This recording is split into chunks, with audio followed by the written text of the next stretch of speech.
Hey guys, in this video I'm going to explain the first logic game from PrepTest 70, which is the October 2013 LSAT. This is the logic game where a concert promoter fills 6 slots at a concert. So I've laid out some rules here as well as a diagram. I'll explain each of those things. We know this is an ordering game because the slots are earliest to latest, 1 through 6. So I've laid out the 6 bands U, V, W, X, Y, and Z, as well as the rules associated with them. We know that V is before Z, so I have V-Z on the left. I have W and Z each before X, so there's W and Z both before X, and since the first and second rules both mention Z, I've linked them together automatically, so now we know that it's V before Z before X. And then we also have W before X there as well. And then I just wrote down U and Y on the side as well. Those are essentially floaters, except for the fact that we know due to the final 2 rules that U and Y do have restrictions associated with them. We know that U cannot be any of 1, 2, or 3, so therefore it will have to be one of 4, 5, or 6. So I've put a floating U above each of those spaces, 4, 5, and 6. Same rule goes for Y, only the opposite. Y cannot be any of 4, 5, or 6, so therefore it must be one of 1, 2, or 3. So I've put Y floating above 1, 2, and 3 as well.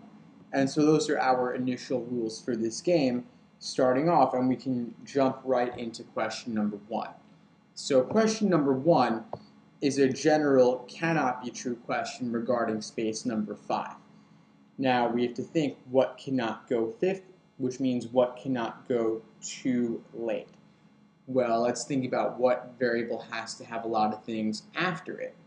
Looking at our rules here, we see that W and Z each have to have X after them, so they cannot be last, but one of them could be 5th for all we know. But V, on the other hand, has got to have both Z and X after it, so the latest you could have it is, ignoring the other rules, just considering the V, Z, X order, we could have V on 4, Z on 5, X on 6, but V could never go any later than 4. So for that reason, V cannot be on 5, making B our answer to number 1. The other variables are less restricted, more open-ended regarding how late they could go, so they could go on space number 5.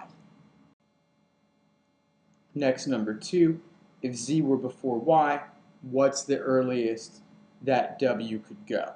So I've taken our initial rules, ordering rules regarding V, Z, X, and W, and I've just added on the new Z before Y restriction.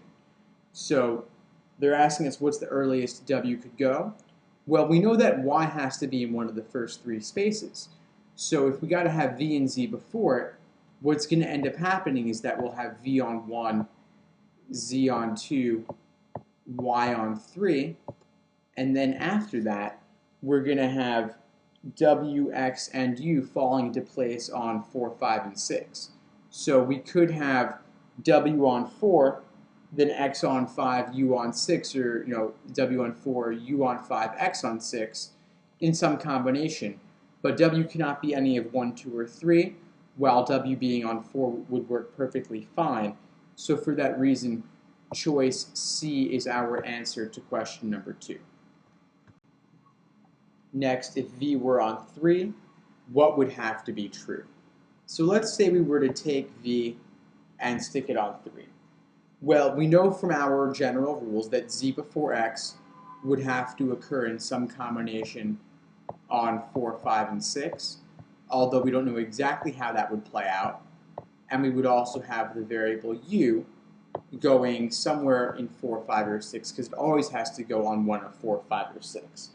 Then aside from that, we would have the other variables, W and Y, interchangeable on 1 and 2. We'd either have W on 1 and Y on 2, or we'd have Y on 1 and W on 2. We don't know exactly how that would play out, but that's generally what would happen in some specific order. So they're asking us in general what has to be true. We'll just run through the choices. Looking at A, U before X, Well, you could go either before x, it could be zux, or it could be zxu, for example. Either of those would be fine, so for that reason, A is gone. Looking at B, W before U, does that have to be the case? Yes. W is going to be on either 1 or 2, and U is going to be on one of 4, 5, or 6. So no matter how that plays out, B will happen, so B is our answer. I will quickly run through the others though. X before U. No, U and X are pretty much interchangeable. One could be before the other or vice versa. So C is gone. Looking at D, Y before W. Y and W are interchangeable. That could go either way. So that's not a must. D is gone. Looking at E, Z before U. We could have U on 4 and Z on 5, so that is not a must either. E is gone, leaving B for number 3. Next, number 4. If Z were before W, immediately before, what would have to happen? So I drew out the results right here. If Z were immediately before W, well, we'd have to have X going after W, since X always goes after W according to the initial rules. And we would have to have V before Z, because V is always before Z. And then something else has to happen as well. Because Y is always one of the first 3 variables, we cannot put Y after the ZW box, so Y will have to go before it. Similarly, because U has to go on 4, 5, or 6, U cannot go before the ZW box. It will have to go after it in order to be one of the final 3 variables. So we end up with this overall result here. It's not entirely specific, but it gives us a good limited sense of what will result from this limitation in the question stem. They're asking us simply what must be true, so we'll run through the choices. Must U be on 5? No, U can be on either 5 or 6, interchangeable with X, so A is gone. Looking at B, V on 1, no, V and Y are interchangeable, so that's out as well. Looking at C, X on 5, no, X and U are interchangeable. X could be on 5 or 6. Looking at D, Y on 2, no, Y could be 1 or 2 interchangeable with the V, so that's gone. And then finally E, Z on 3. Well, yeah, Z does have to be on 3. Whether Y or V is on 1 or 2 interchangeable, Z will go on 3 and W will go on 4 as well. So E is our answer for that reason as well, as due to process of elimination. Next, number 5, a complete and accurate list of bands, any one of which could appear on slot 1. So let's start by thinking about what cannot be on slot 1 and eliminate based on that. Well, we know that U cannot be on slot 1 because it's got to be on one of 4, 5, or 6, but U's not a choice. It's not listed in any of them, so we cannot use that to eliminate things. Looking at our other rules here, we know that X and Z both have to have things before them, so they cannot be on 1 either. X is not in any choices, but Z is. Z's got to have V before it, so any choice mentioning Z has to be bad, which gets rid of E. So now let's look at the remaining variables listed in the question choices, because we don't really have reason to believe that anything other than those variables, U, X, and Z, cannot be on 1, which leaves what choice D says, V, W, and Y.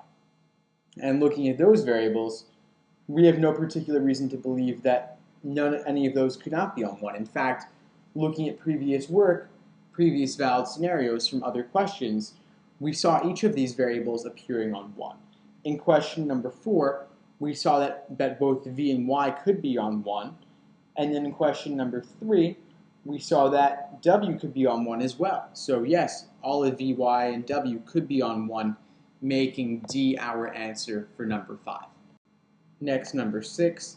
If W were immediately before X, what could be true? So W immediately before X gives us this little box right here. And then we have that combined, of course, with the other rules. So we have V before Z before X. So now it's V before Z before the WX box. So how does that play out in practice? Well, we've got to have Y occurring in one of the first 3 as always. So Y's got to go before this WX box. And then we got to have V before Z somewhere in that mix as well. So that gives us V before Z as well as Y occurring in spaces 1 to 3. Then aside from that, we have the wx box mixed in with the variable u occurring on spaces 4 to 6. So we don't know exactly how all of this will play out specifically, but that's the idea. So we'll just run through the choices, seeing what has to be the case based on this. What could be the true based on this? So looking at A, u on 5. Well, you would think that could happen, except that the wx box gets in the way of that. Either u's on 4 and then wx is on 5, 6, or u's on 6 and wx is on 4, 5, but u will never go on 5 specifically because it cannot break up that wx box. Looking at B, v on 3. No, v's got to be before z, so v's going to go on either 1 or 2, so b's gone. Looking at C, w on 3. No, w's in 4, 5, or 6. In general, obviously, specifically, it's really going to be on either 4 or 5 because it can't go on 6 due to x coming after it. Looking at D, z on 2. Yeah, that's fine. We could have v1, z2, y3 works out fine. That's our answer. A quick look at E, z on 4. No, z's in 1 to 3 in general, so E's gone as well, leaving D. Finally, number 7. This is one of those rule substitution questions where we're looking for something that is no more limiting and no less limiting than the original rule itself. So we want to substitute something for the rule that w and z each have to go before x and have the same effect. So we want something that's going to involve x in some way, of course, because we want to replicate the effect of having both w and z forced to go before x, meaning they cannot go after x. We want to look for something talking about this in a roundabout sort of way, saying to us that the number of things that can go after x is very limited. So I'd scan through the choices looking for that, and I find it right away in choice A. Only u can go after x. That would have an identical effect, making that the answer, and here's the reason. V, z, w, and y all have to go before x already given the original rules. That leaves u to be the only variable that could ever go after x. So for that reason, this is no more limiting and no less limiting than the original rule itself. It changes nothing. And so that for that reason, A is our answer for number 7. That's it.